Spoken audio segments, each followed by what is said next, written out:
किन्ने मीटर साढ़े दूजा बनता दूजा बनाने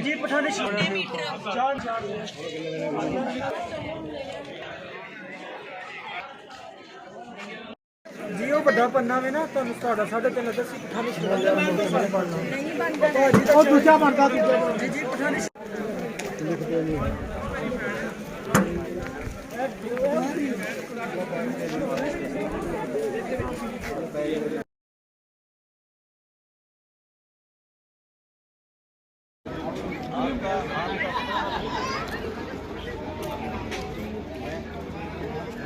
ये सारी सर्विस दे दी है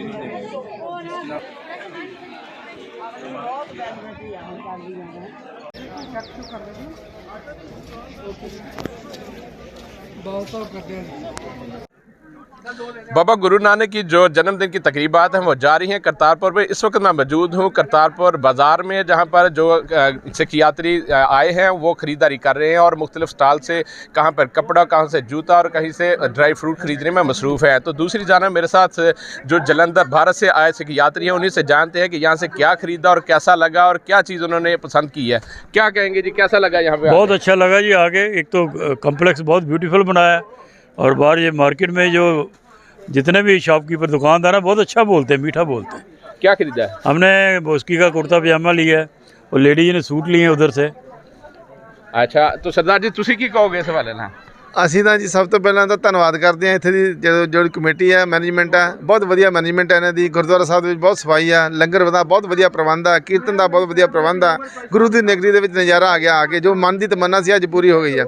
ਔਰ ਬਾਕੀ ਮਾਰਕੀਟ ਹੁਣ ਵਿਜ਼ਿਟ ਕਰ ਰਹੇ ਹਾਂ, ਮਾਰਕੀਟ ਦੇ ਵਿੱਚ ਵੀ ਨਜ਼ਾਰਾ ਆ ਗਿਆ ਪੂਰਾ। ਪਾਕਿਸਤਾਨ ਦੀ ਜੋ ਬੋਸਕੀ ਹੈ ਉਹ ਕੁੜਤੇ ਪਜਾਮੇ ਅਸੀਂ 3-4 ਖਰੀਦੇ ਆ, ਲੇਡੀਜ਼ ने अपने सूट खरीदे हैं तो बड़ी वधिया क्वालिटी लग रही है जी। बिल्कुल, सिख यात्री का ये कहना है कि हमने बाज़ार से जो अपने बोस्की कुर्ता पजामा ख़रीदा है ये इंतहाई पसंद किया गया और इस जो यहाँ के जो दुकानदार थे उनका भी जो मीठे बोल हैं वो हमें भागे हैं और यहाँ के जो पाकिस्तान के जो सकाफ़त है, जो कल्चर है वो बिल्कुल हमारा एक जैसा है। यहाँ पर आकर बहुत अच्छा लगा है जी।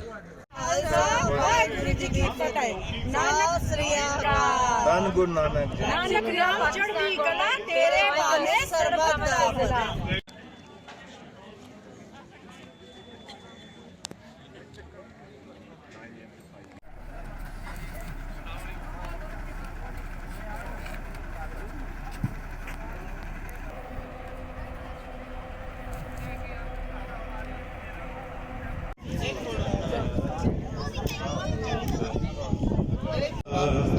आप छुपाए सादा उमर लाल कम कर रहा है।